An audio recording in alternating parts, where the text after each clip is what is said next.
Magandang hapon mga kabay. So meron pa akong estimate dito, approve. 39427 ang model nito mga kabay, DCD 700, 10.8 volts. Ayan. So ang papalitan dito mga kabay ay motor. Ito po, ayan. Ito po yung motor niya, kakabit po natin dito. So tara mga kabay, samahan nyo ako, kakabit natin. So ayan mga kabay, natanggal ko na po yung screw. So ayan, kakalasin na po natin.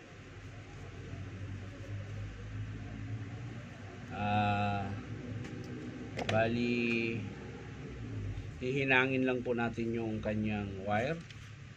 Siyempre sa pagkalasin mga kabay, ganyan lang po, dandahan lang. Para hindi po makalas yung transmission nyo. Pero ayan mga kabay, nakalas talaga siya. Pero okay lang dahil isang gear lang naman. Ayan. Madali lang naman ikabit yan mga kabay. Ayan. Lalagay mo lang dyan. Tapos yung takip. Ito. Ayan. So yun po yung ingatan natin na hindi makalas. Ayan. Lapag lang natin yun dyan. At syempre ito yung motor na papalitan natin. So hindi ka naman magkabaliktad dyan mga kabay dahil meron pong palatandaan. Ayan po, yung negative positive, meron po, ayan. Ito yung pula. Ito yung puti, ayan. So, hindi po magkabaliktad. Kahit kalasin nyo diretso. Ayan. So, ito mga kabay, hihinangin lang natin to para makalas yung wire. Ayan. Kailangan lang malakas yung panghinang mo mga kabay dahil ayan kalas na sa kabila naman mga kabay.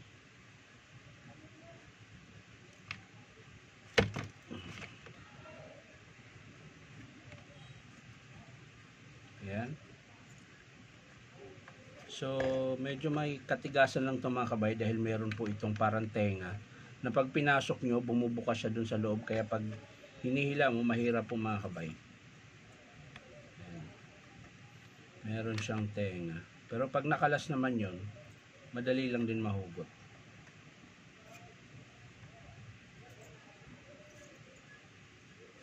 So, ayan mga kabay. Sa mga gustong magpa-repair po, punta lang po kayo dito sa Powerman Hardware, 530 T. Alonso, Santa Cruz, Manila. Ayan. So, hanapin lang po yung signboard na DeWalt.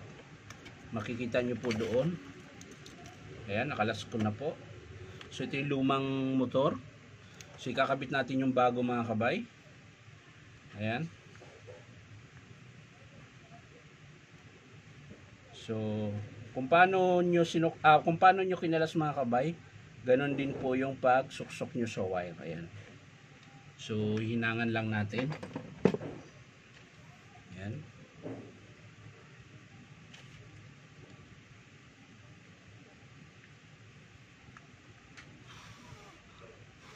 Ayan.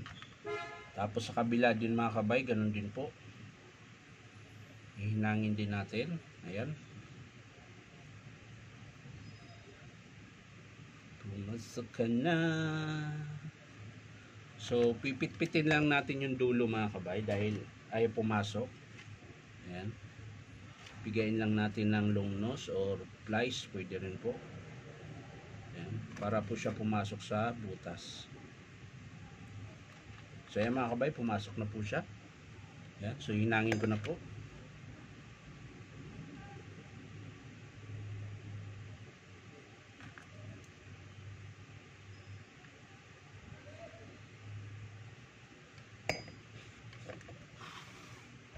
So yan na mga kabay, naikabit na po natin. So yan mga kabay, nakabit ko na po yung bagong motor. Ayan.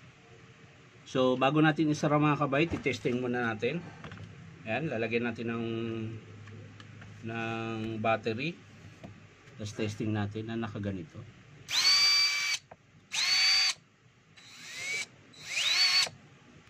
So okay po siya mga kabay. So So ngayon, sasara natin, balik natin to. Ikot-ikot mo rin lang yan mga kabayan. Tapos pag pumasok yung lock, yun na po yun. Yun nga lang, nakalas uli mga kabay. Yan. Nakalas uli yung takip. So kailangan nating iayos. Yan, tapos balik natin ito. So wala dyan. Nasa kabila yung lock. Yun. So, yun na po yung pormahan yan mga kabay. Ayan. Lalagay na po natin dito sa housing nya. Ayan.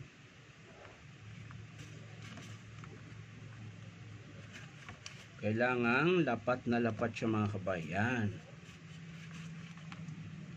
So, pag ganyan na po, lapat na siya, okay na po yan.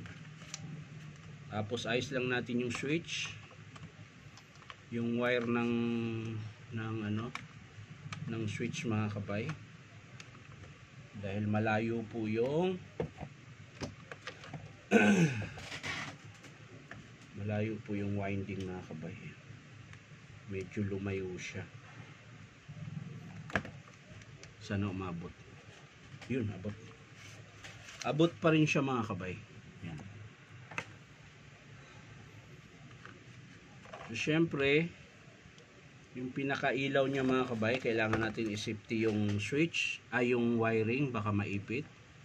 Yan, so kailangan natin ipasok doon sa kanyang dapat kung saan siya dapat kung saan siya nakabaon mga kabay. Yan. So ilalagay natin yan doon. At syempre yung wiring din dito papunta sa motor, ayusin din po natin para hindi siya maipit. Ayan, okay na siya mga kabay. So ilalagay na natin yung lever ng selector sa reverse forward. Ayan.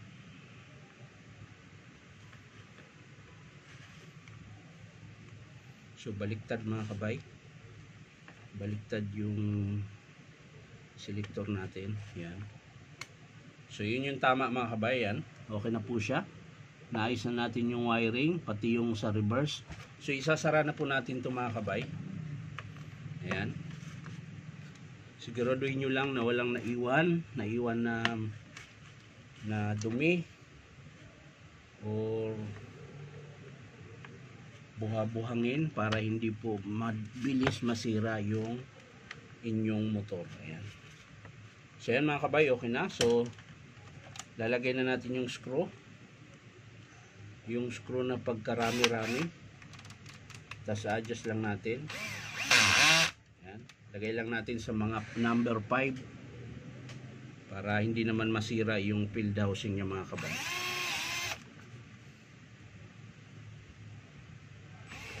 So ayan, ulitin ko mga kabay. Sa mga gusto masyadong malakas mga kabay, lagay ko sa 3. Sa mga gusto magpa-repair mga kabay, punta lang po kayo dito sa 530 T. Alonso, Santa Cruz, Manila. Ayan. Hanapin niyo lang po yung Powerman Hardware. Dito po ako pumapasok mga kabay. Nagre-repair din ako sa tinutuluyan ko mga kabay na bahay dito sa may 1091 Musa Street, Sampaloc, Manila. Ayan. Nga lang, tuwing linggo lang mga kabay. Kasi pumapasok nga po ako dito. Bali, ang oras po namin dito ay mula 8:30 hanggang 5:30.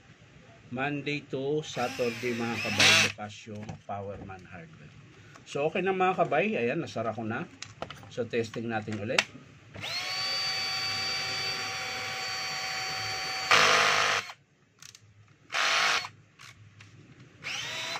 So lagay natin sa ito mga kabay.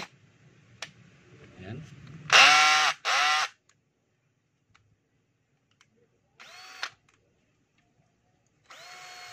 Medyo maganit lang yung sa reverse ng mga kabay, pero okay lang. So yan lang mga kabay, maraming salamat sa panunood at palike and share na rin po. At syempre po, baka naman pwedeng subscribe nyo po sa aking YouTube account na Inom Tabay. So yan lang mga kabay, maraming salamat ulit sa panunood. Bye bye!